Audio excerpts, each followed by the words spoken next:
From the Green Room Studios at Bates Nursery in Nashville, Tennessee, it's Gardening Inside Out, a podcast with highlights from our Saturday morning live show, answering all your gardening questions, giving you plant advice for any space in your life. Let's start the show.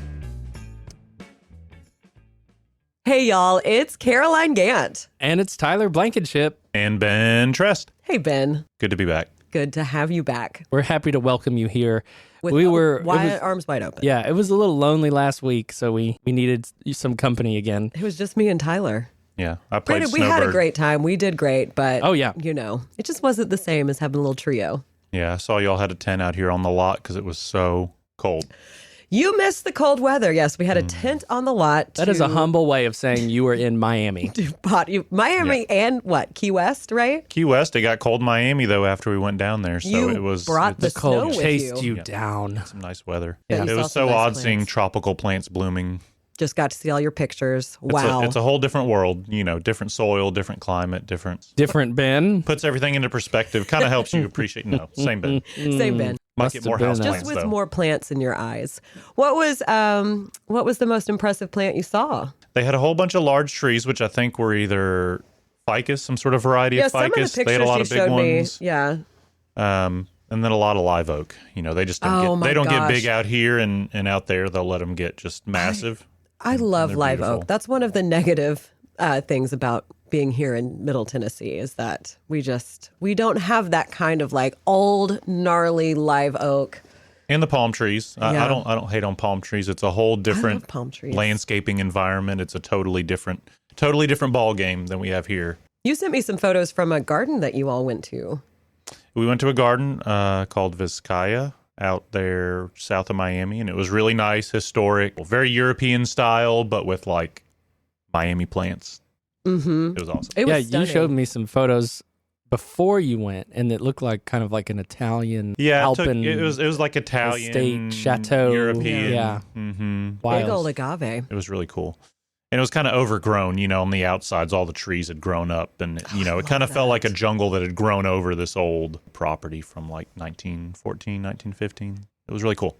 Yeah. I love that stuff. I'm glad you I went to highly that. recommend if you go on vacation somewhere new, finding a garden or even a garden center Mm-hmm. and just visiting. It's always a fun experience. It is. Yeah. Every time I take a little road trip or go somewhere, I try to do the same thing. Y'all could do the same with Bates Nursery if you come to Nashville. Just saying. You For sure. could come visit us. We get some plant tourists. We do get quite a few, Uh-huh. actually, especially in like spring and summer, because Nashville is, it's such a big tourist city. Yeah. And if you're into plants, I feel like people, they Google where they could go. We get regulars who are, they come through with their vehicle and we'll load a couple trees on top of all their luggage in their van, and, they'll make a stop and take it back home with them. And It's pretty crazy sometimes. awesome. I feel like we wrapped a bunch of blue spruce a couple years back for some people in Michigan probably. that yeah. came down and I bought remember some blue that. spruce. They were beautifully wrapped. They looked kind of cute. They looked like little gnomes. I That's think awesome. Austin wrapped them. I think there's a picture somewhere that we got. But yeah, come visit us. Come take a walk around. You don't have to buy anything. You can just come walk around the greenhouses, walk through the tree lot, Get you some maybe greenery. find us and say hi. Yep. We'd love to meet you. Listen Watch us to make the soil. That's always fun. You can go see the behind the scenes back here at Bates. Oh yeah, we got a lot of soil, a lot of machinery. It's kind of insane. safety first. Fun for please. young and old. Yeah, That's yeah, right. definitely. Fun for all the ages. You guys, guess what I'm excited about? Next Monday here, we were just talking about this morning. The high is what, 72? I can finally get out there and comfortably It's spring, plant y'all. my 50 plants that I have sitting on my driveway to plant. I'm Yeah. not going to be able to plant that many because I have quite a few 15-gallon trees to plant. If you start digging today after work, you could do four But by holes the a day. time I get home, it's dark. I'm It's not. I'm not a princess. I'm not digging in the dark. It's not dark. It is. I don't get home till 5:30. 30 minutes, a good. And plant this time last week, all of my little plants were huddled in my garage. Are they out now? Yeah. You guys, I do have to say. So I was looking at all my plants that I did not put in a garage. I didn't cover. I said, best of luck to you. I hope to see you again and you're not gone forever. And I walked out yesterday, the day before, to look at it, and I bought 2 of those. I want to call it Wisteria Falls, but I don't think that's Amethyst? the name. Amethyst falls, yes. Butterfly bush. They are still green. Yeah. Still green. In their pots, though. Like in a pot Yeah, and I sitting mean, in on the my spring, driveway. they'll kind of eject those leaves. I'm sure, they'll kind of hold on to them. But I was just surprised that the leaves didn't turn brown because at my house, it was colder than it was in Nashville. Like it got cold. On the north side of the house, those pots were icicles. I mean, they were ice cubes literally on the inside. Oh, all of mine. Because I picked up a couple and kicked them, and I was like, they're frozen. And a lot of them were frozen to my driveway. Yeah. Ice is an insulator, though. I mean, that's what like here on the lot, we irrigated, and we had ice on some of our trees, but you could see the buds were kind of tucked in their icy little tomb. They're just like, hi. Uh-huh. A lot of people don't know that. They think that, you shouldn't water right before a freeze if you have potted plants. Especially if it's dry. I mean, if we're not, if the leaves aren't wet, if the ground's not wet and it gets dry, that's where we get the damage. If we see icicles on our plants, they're probably okay underneath all that. Yeah, there's a blueberry farm right near my house that I drive past on my way to work. And in the spring, a lot of the time, stuff will start to wake up. And if we're about to get a pretty hard freeze, they'll irrigate it. So it's all the plants are like covered in a thick layer of ice the next morning to protect it. It's crazy. Plant science is wild. It's a good photo op, and it's very functional. It's a beautiful. You know what happened here, sadly? Yesterday morning. I got to work, and I was like, oh my gosh, look at all the conifers. They're covered in so much ice. They look so beautiful with the sun coming up behind it. I took photos. I did too. I'll put some up on our Instagram so you could see it. But it was like a thick layer of ice. Usually like there's a little bit of frost or a little bit of ice on our plants, but it was like ice. Turns out one of the irrigation lines busted. So I guess they just got sprayed with water. But it was not to say that Adam, should have done this, but it was beautiful. I mean, the plants were fine. So thank you, Adam, for fixing that irrigation line. Yeah. I'm so sorry it busted, but it was worth seeing that. Yeah. Well, we got to have water for the plants that aren't outside. We're supposed to get rain, but inside we have some plants, and if they get dry, we start seeing frost issues. So yeah, we got to keep them well watered in the winter. In the ground, you're probably good. Yeah, most of us. Mm-hmm. So. That is true. Mm-hmm. I haven't even thought about in the ground. My main concern is actually my greenhouse, obviously, because things are still actively growing. Mm-hmm. And you have a greenhouse. That's awesome. Yeah, it's small. It's a cute greenhouse. But it's held its own with all this cold. I've got a little heater in there that's been keeping everything warm, and my lime tree, Peruvian lime, is in full bloom with fruit on it. Lots of fruit set. I'm trying not to mess it up. I did some organic fertilizer spread a couple weeks ago, and that seems to have helped. But I've been watering it kind of sparsely, honestly, like once a week, just giving it a really deep water. Mm-hmm. Does it smell beautiful? Yes. I know. I bet it smells great. It's citrus. There's nothing like citrus blooms. Yeah. It's one of the best things that I look forward to in winter is being able to like go in the greenhouse. It's warm and smelling that scent. Do you have a little chair in there so you can go in there and sit down and drink coffee? It's too crowded. No, you got to make room for a chair. I will. I'm one of those European chairs where you night. just kind of lean up against it. Yeah. When I first built it, I put a chair in there and I just sat in there. You need a fainting couch in there. Ah! That's what you need. No. You got to get rid of some plants to fit that couch in there. But Tyler, maybe a Chase Lounge. Life change. Yes. Yeah, Chase Lounge. Mm-hmm. Maybe a really skinny one. Sounds like you like got a to bench. build out your greenhouse to fit some furniture in there. I know. I thought about building it out, but it's just a big square rectangle thing right now. It looks really good. Your photos and little videos I've seen of it. Yeah. It's very impressive. I know I talk about it a lot on here, and there's different types of greenhouses that you can acquire, different ways. I almost feel like there's no wrong way to do it as long as you have enough sun exposure, insulation. You probably want to put it on a southern exposure to where it gets a good amount of light, maybe southwest.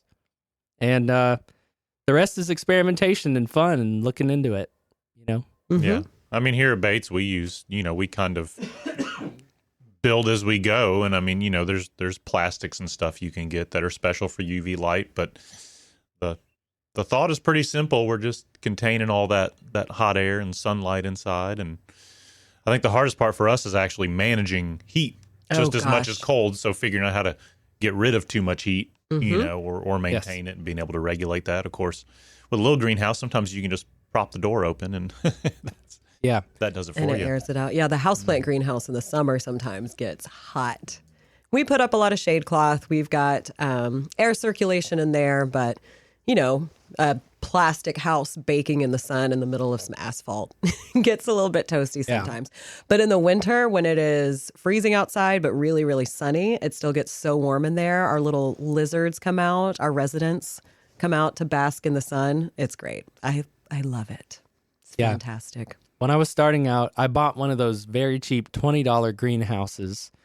That's basically like a clear plastic bag you put over a shelf. And I had that on the south side of my house. Outside, it didn't even last the season. It like melted. Yeah. Those are... It got so hot. Killed all the plants that I put in there. Oh, no. Yeah. I learned a lot. Yeah.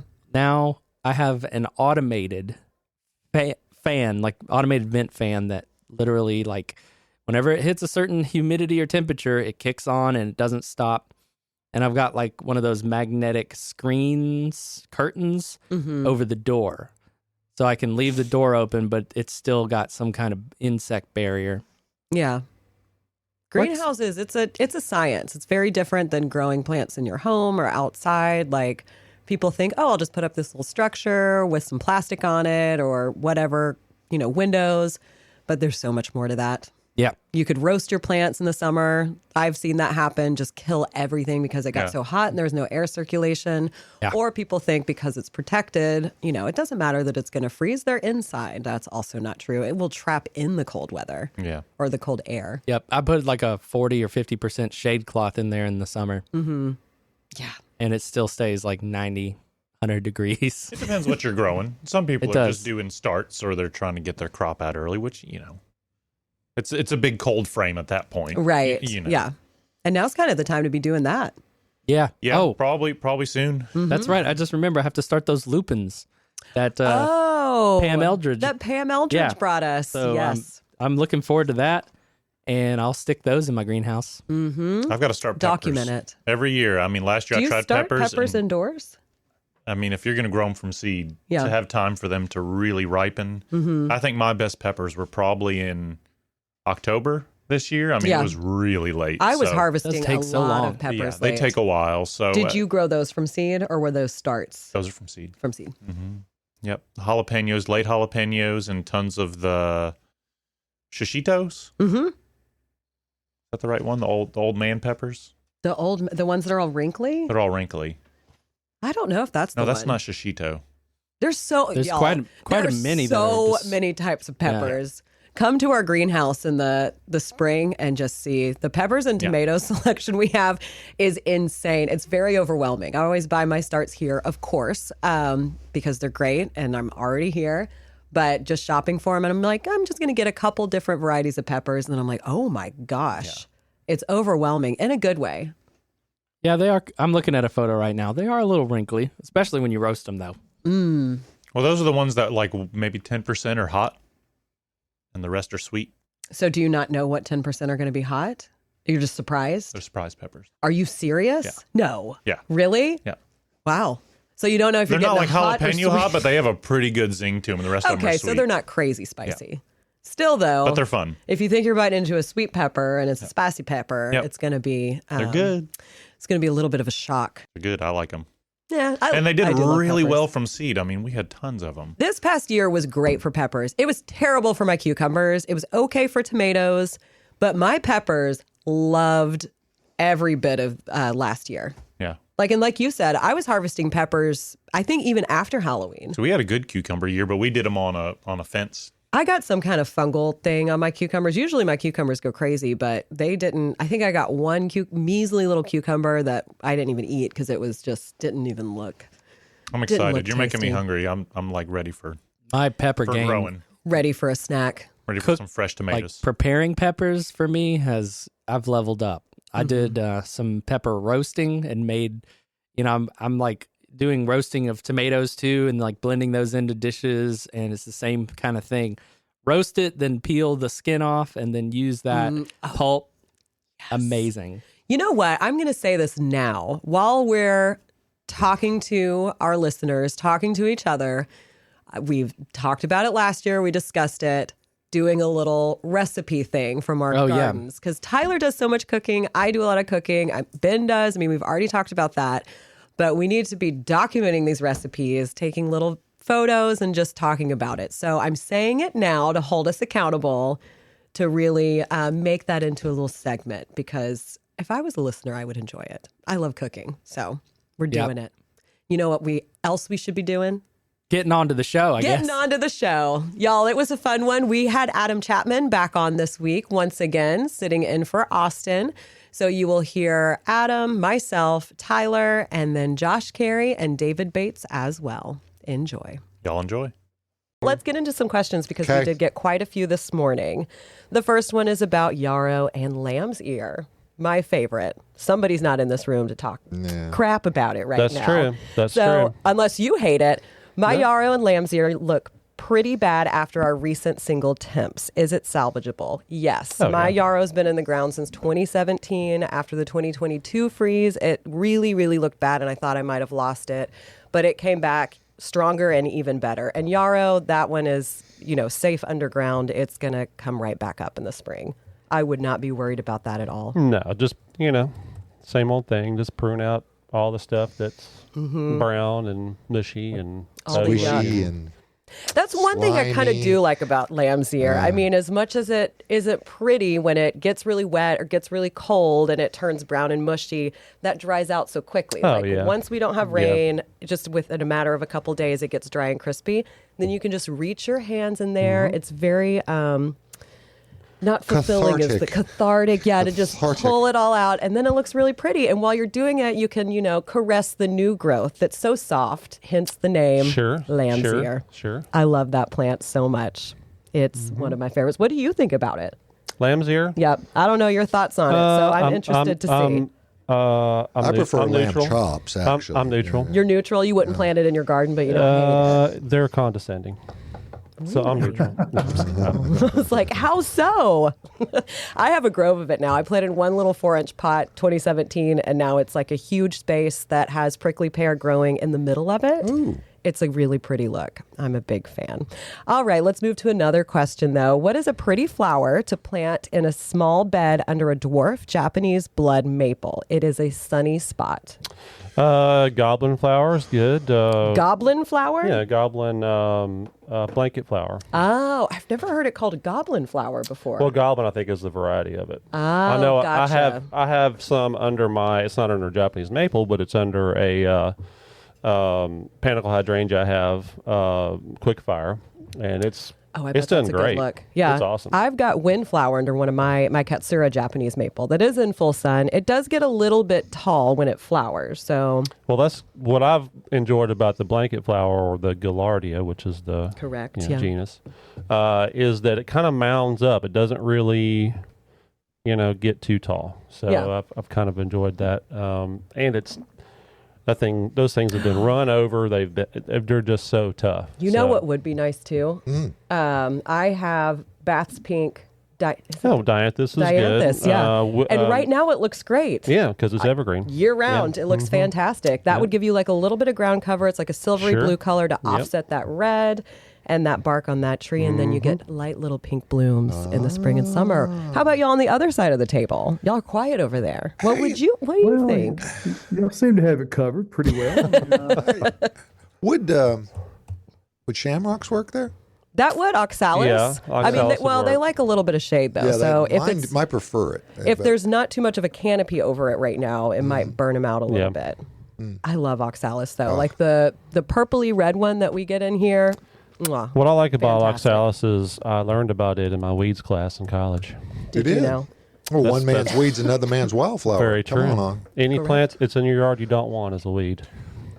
But when the shamrocks are happy and they're in particularly early part of the spring. Oh, sure, they look great.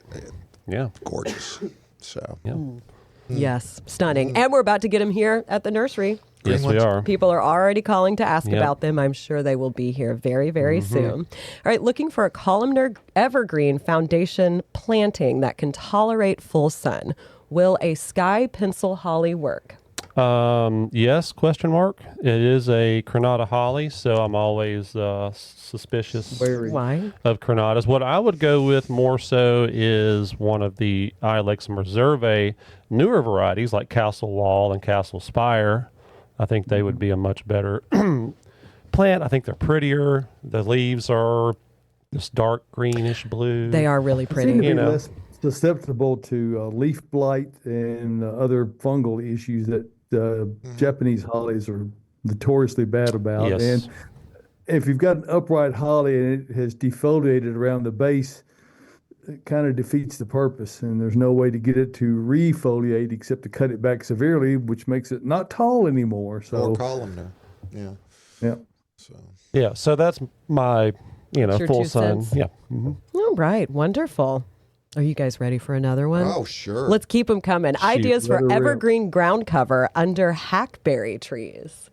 Oh, Well, I would say Vinca minor would be my probably go-to just because it's so tough and evergreen and it blooms and the one good thing about it is it does not climb. So it's not going to get up on those hackberries. yeah, and while it fall is down. not as invasive as something like Ivy. Heterohelix like ivy or winter creeper, it is just as tough and just as tenacious.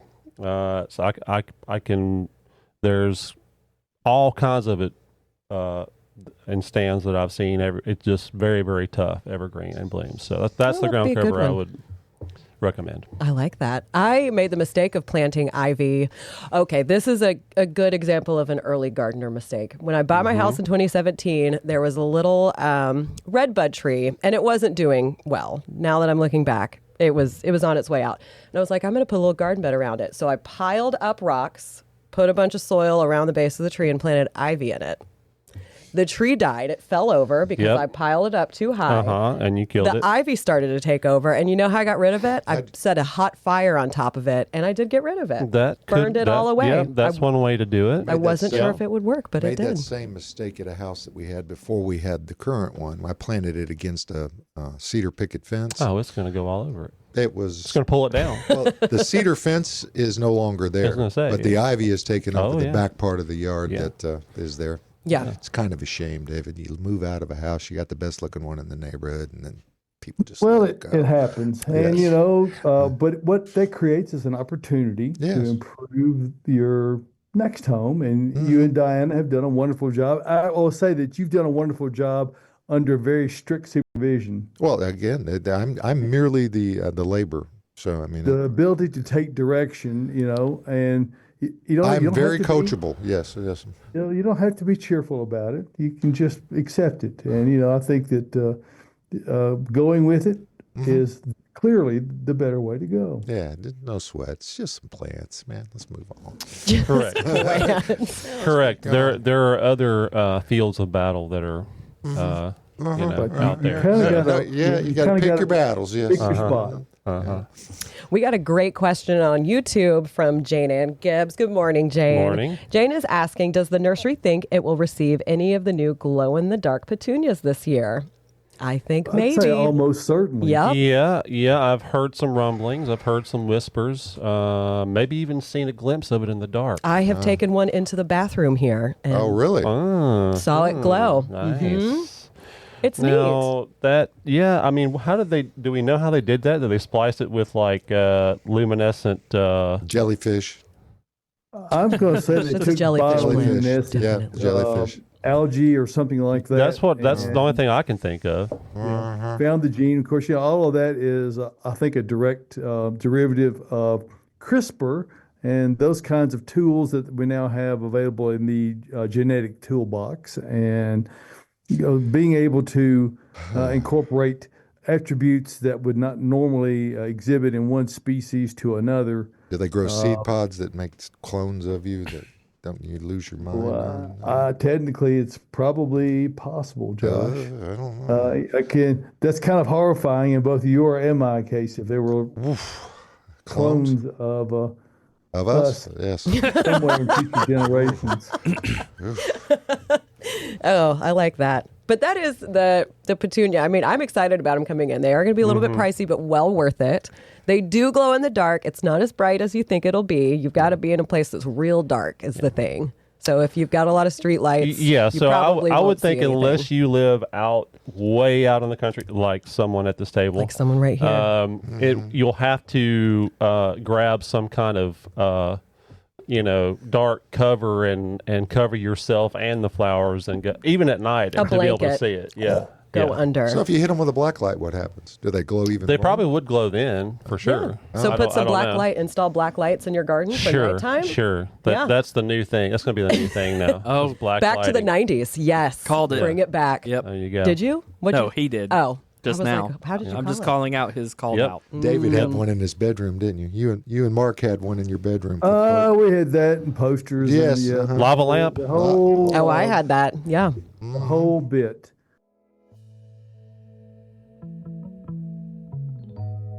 Gardening Inside Out is brought to you by Earth Mix Garden Products, creating regionally sourced high-quality soil blends and amendments for the sustainable-minded gardener. Fall and winter are great times to plant in the Southeast, and Earth Mix can help you with Landscape Soil Conditioner. Mix landscape with your native soil to feed all winter long. Added mycorrhizal fungi help your plants get established faster and increase hardiness through the year ahead. Visit earthmix.net for more information and retailers near you. Remember, success begins at the ground level when you use Earth Mix Garden Products.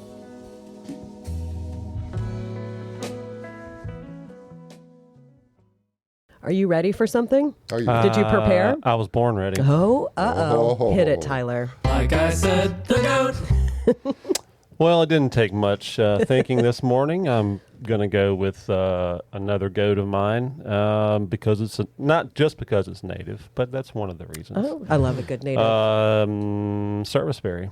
Ah, yes. I did know that was one of yours. The goat of flowering trees, and I think, my opinion. Why? Obviously, this is subjective. Because you make the best dessert out of the berries and you bring it to us every year? It's just another reason. I mean, there's so many reasons. Nothing like serviceberry muffins. Oh my Muffins gosh, or they're the cobbler. best. You're going to have to make it for all of our coffee listeners cake, now. or I still have 3 gallons in my freezer from last year. How many bushes?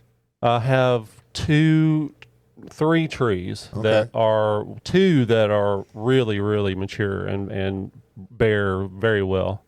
And so, the goat part of it is it's native, number one. So it is, it has, spent thousands of years adapting to Tennessee, which means that unlike, say, a flowering magnolia, deciduous magnolia that are from Asia or wherever, our serviceberries, they kind of know that the weather around here is schizophrenic. A little bit wild. And so I've had my serviceberries in full bloom and kind of a little worried the first few times it happened where we would have a late freeze and they're in full bloom. And I'm like, okay, I'm not going to get any berries, whatever. No, they're fine. Wow. As long as it doesn't get below, say, 24 or 20, even when they're in bloom, they seem to be fine. I didn't lose amazing. anything.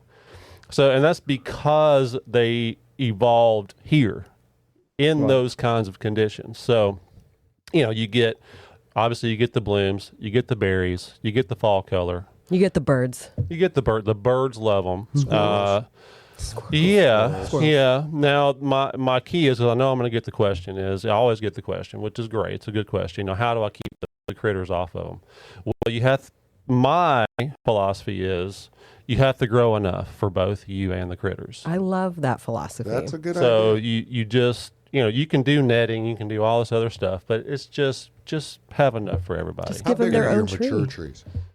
How big are they? Yeah, diameter. Well, I have a multi-trunk and a single trunk. The single trunk is probably 15 years old now, and it is 15-ish foot tall, maybe close to 20 now, and probably about that wide too.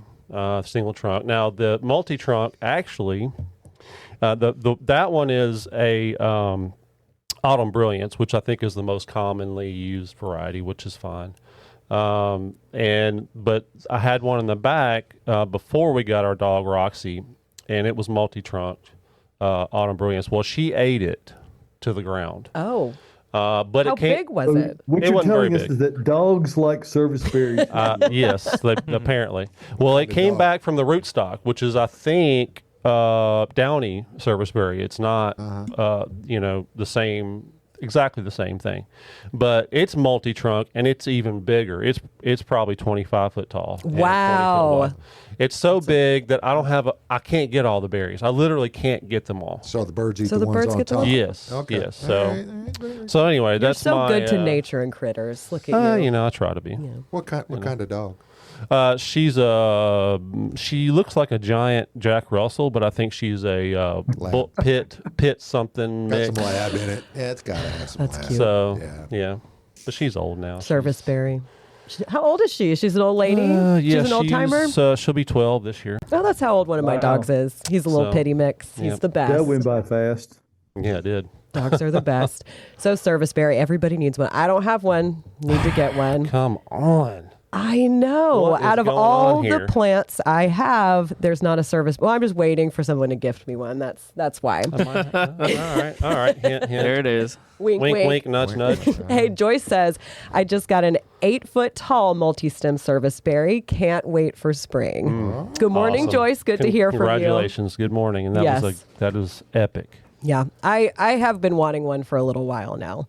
After Well, Tyler yeah, and I stood back and serviceberry- ate some one day. It was great. You know, Well, as Adam's already mentioned, a serviceberry really ticks a lot of boxes as far as it has a great edible quality. And flowers.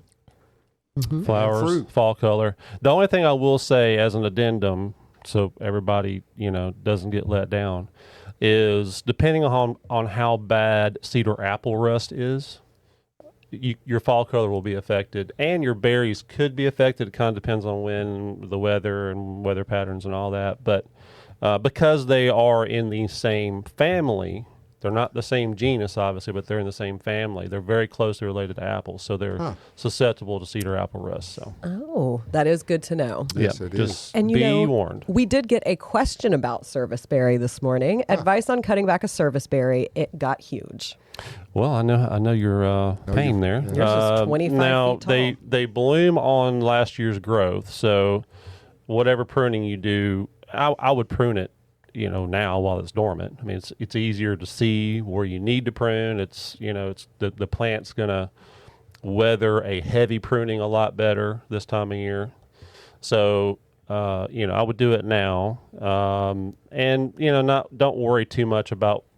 You're going to lose some if you're even growing it for berries, you're going to lose some production. But just kind of, it's the same thing with any fruiting tree. It's just going to happen. So, and then I don't do this because they're so huge, and I've just learned to deal with it. But if you wanted to get a handle on cedar apple rust, you could hit them with some dormant oil.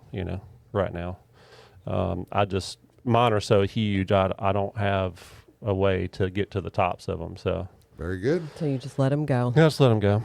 Yeah. Love it. Well, that's a perfect goat plant. Thank you. Clapping for Yeah, you bravo, and bravo, the bravo. plant. Yes. All right, we've gotten a lot of live questions in, so let's get to some of those. Connie says, "Good morning. I have a question. We have a group of hackberry trees that seem to shed a dark substance on all the plant leaves below. Is there anything we can do, or should we just give up trying to plant anything underneath them?" Well, that is, I'm sure we've talked about it on the show before. Oh, that is from aphids. And will again. Yes. And That, again so and so the again. black stuff is not actually from the aphids. It is what grows on the aphid poop.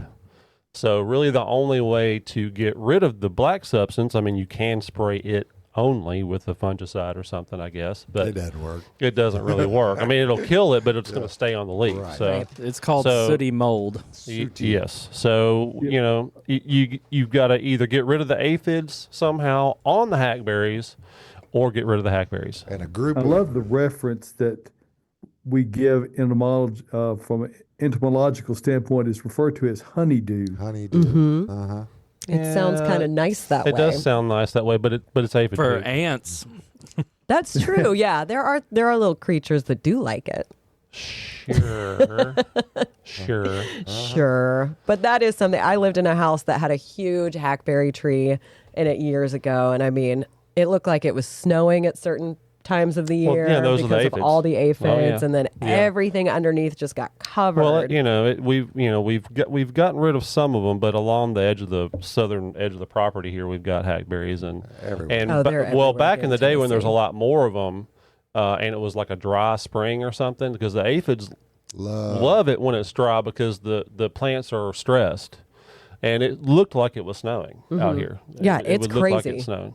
I mean, it's Absolutely. kind of pretty in a way. Well, it is, but our good old friend Drew Sullivan, there are systemics that you can use, but they are horribly, horribly expensive from what we understand. They are, and It's a you have to be imidacloprid, isn't it? cautious because we don't really know What the effect? what the effect of that chemical in the pollen is to Right. bees and further down the chain. So, Yeah, you know, imidacloprid is That was the active ingredient. yeah. yes, it's not even used in Europe at all for any application. So Good stuff. that gives you some clue that perhaps you might ought to go to a more organic route. And the dormant oil, although it's not an easy fix either, because you got to have a big boom sprayer to be able to reach Yep. the top of these hackberry trees. So there's not an easy way, unless you decide you just want to get rid of the hackberry trees. You don't want to run down there and try to get a 55-gallon drum of dormant oil either. I don't know. Can you get those? Well, it doesn't take that much, Oh, okay. but because it has to be diluted quite a lot Oh, okay.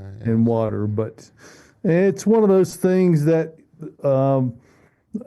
it requires being done yearly. We're not quite at that time, but I'd say within the next couple of weeks we should be thinking about it. But it's not too early. Do you think so, Adam? You think it's too early to do that on trees, or is it about okay now? It's late enough. You don't want it to get washed off if it's on there too early. As far as the oil goes, Yes, I think it's fine. I mean, you may have to do a couple of applications, And therein lies the difficulty, because Right. you've got to have a professional service likely to come out and apply that for you. right. You definitely, it's definitely a timing issue. I mean, you don't want to wait too late. So I would say by the end of February, you need to have it done for sure if you're going to do it.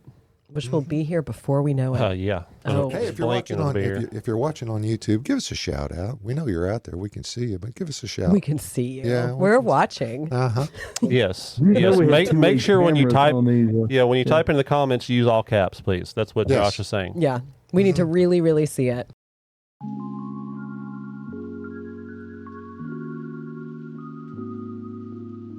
Additional support for Gardening Inside Out is brought to you by Bates Nursery and Garden Center, a third-generation nursery located in Nashville, Tennessee, and 20-time recipient for Nashville's Best Garden Center, offering the widest selection of new arrivals for fall, like specimen conifers, Japanese maples, and pansies in nearly every color. Open year-round, minutes from the heart of Nashville in beautiful Whites Creek, Tennessee. Browse their selection online anytime at batesnursery.com. Bates Nursery and Garden Center, beautifying Nashville since 1932.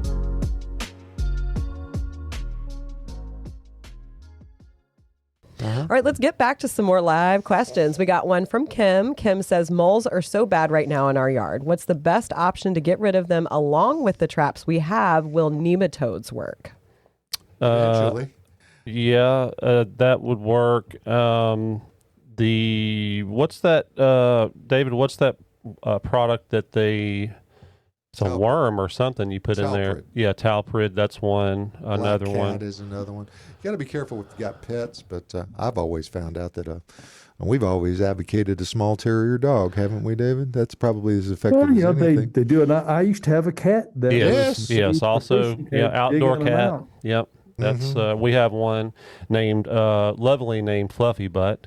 By FB, huh? By, yes, Okay. by By Rachel. I was going to guess. Rachel must have yes. named that. Mhm. He's the only working cat we have. We have another cat that's inside. He's a loafing.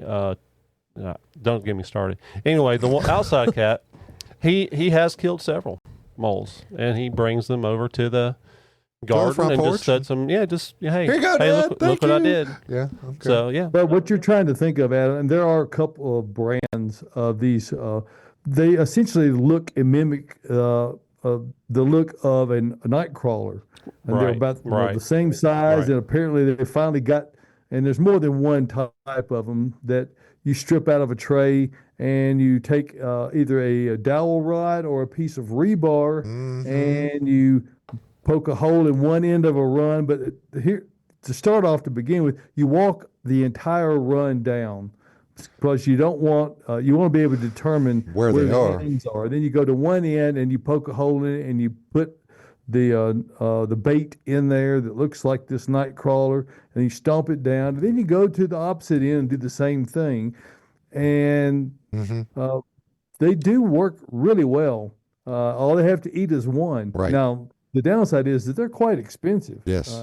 They could cost like $50 for a tray of 10 of them. So that means like $10 per run. So somewhere along the line, you may be thinking, if they're so bad, I don't know if I can afford to invest this much into eradication. But if you put them in there properly, there's little chance that pets or other animals are going to get into them, because they really work on the nature of moles, is that they can store no fat, no energy, and they have to eat constantly, literally 24 hours a day. They only sleep just minutes here and there. So because they have this voracious appetite, they will eat these things, and it will kill them. And you need to get your neighbors involved in this too. Milky spore works good, but it takes some time. It takes a couple of years for it to really work up. Yeah. Now, what I did when I got mine in my yard, I did nothing, and they went away eventually. That's what I'm doing. Because they, like David was saying, they eat. Now, do they leave destruction in their wake? Yes, but they do eventually go away. They're just mammalian aerators. That's all. Very true. Yeah. Very true.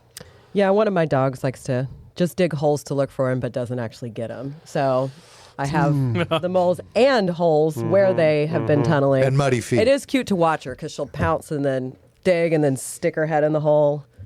But, I actually backed over one. I killed one backing into my driveway. The timing has to be perfect to do that. To be able to just back right in. He was crossing the driveway, and I didn't see him when I started back in, and when I backed in to pull into my garage, there was a dead mole right there in my driveway. You So took it like out. magic. Good work. I don't know how to call them in, but there is that method, but it's a very low percentage success. Yep. Yes. You'd have to be driving in and out of your driveway quite often. Yes. All right, we got a live question in from Pam Eldridge. Good morning, Pam. Pam Morning, says, Pam. do you think I could torch milkweed and rid it from a place I have never planted? I have dug and dug them up. I think it grows for miles. Milkweed, can Pam get rid of it by burning it? I mean, I have it. Mine stays a little contained, but they spread by seed. Well, and you said Yes. you just said you burned some. I burned my English ivy. Yeah, I burned my ivy and got rid of it, but I feel like, if you burn it early before it sets seed, Sure. then Well, that's the biggest key with any weed is, well, one method would be, pre-emergent. If it does indeed, if it's an annual weed, then you can keep it from coming up that way. But then after that, you've got to make sure you get to it before it seeds again. yes, So, that's the thing. you know, I that's love the- milkweed though, I Pam. do I'll too. come dig it all up. Yeah. It'll come right Yeah, back. I mean, We'll try to dig it up. milkweed's, that's one of those, isn't that one of those that we plant for the Pollinators. butterflies? Yep, and for the all that? butterflies. Yeah. Absolutely, So- yeah. It's a great pollinator-friendly plant. It's a very important plant, actually, to have.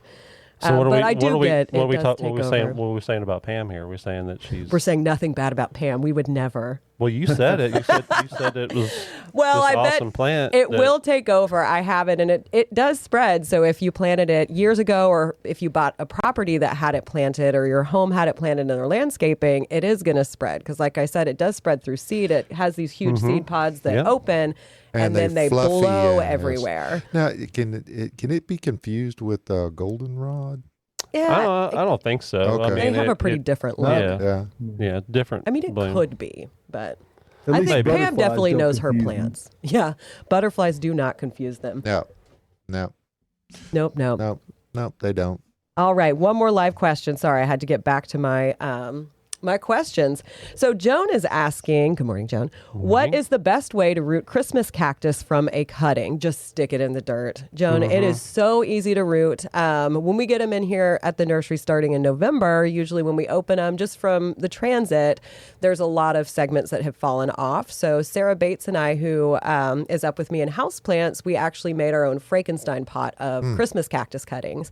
Now I'm going to interrupt you just for a second, Caroline. Do you ever have to allow them to lay out for a few days to callus over a little bit? I mean, because they need to not be at all juicy on the end when you stick them in the soil, correct? Correct. Yeah. So you can let them callus over for a few days with that plant is all it takes. So if it comes off at like the segment, usually it's already okay to stick it in the soil. That's when I'll go ahead and stick it. But if it's an actual cutting, like if you cut that segment in half, yes, you will want to let that callus over.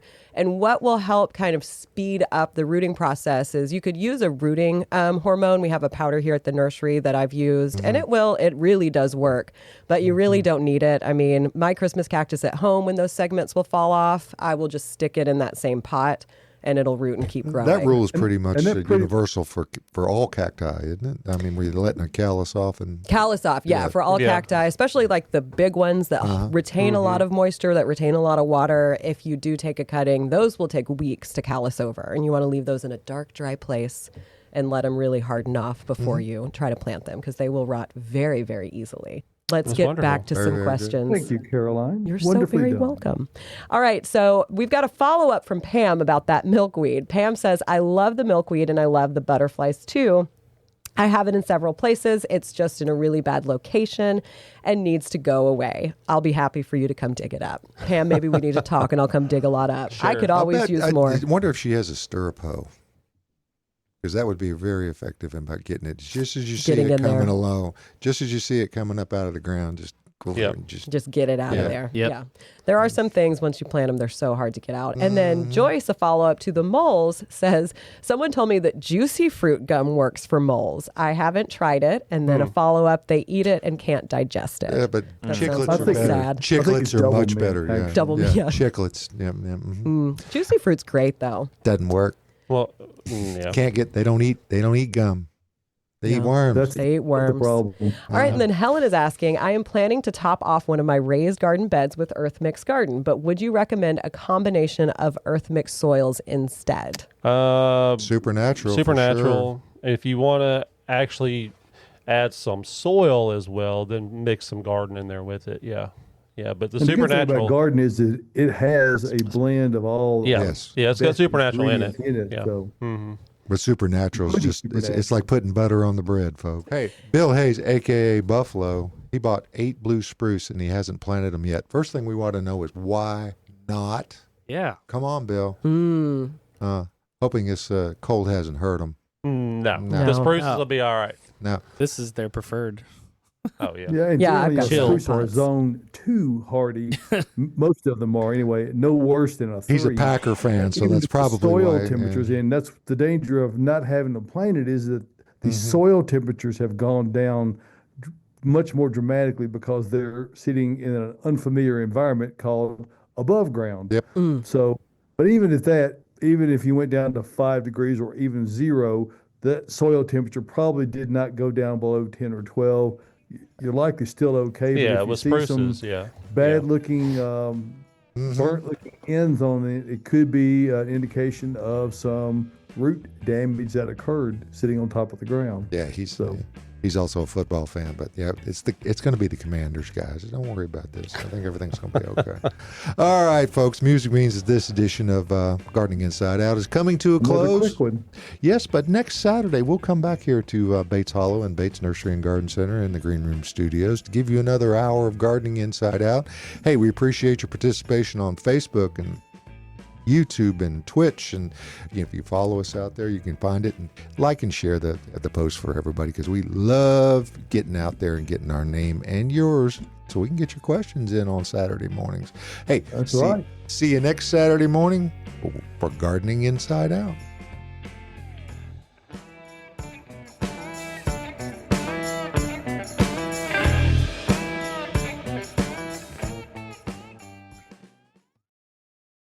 Thank you for tuning into the Gardening Inside Out podcast. If you're looking for more information or more from your hosts, don't forget that we have a live Saturday morning broadcast, 8 a.m. Central Time on YouTube and Facebook. You can also follow us on our Instagram channel. That's @Gardening Inside Out for more posts, reels, and in-depth dives to topics and things we've discussed on the show. If our content resonates with you, consider giving us a follow, like, and subscription on all of our social media pages. See you next time.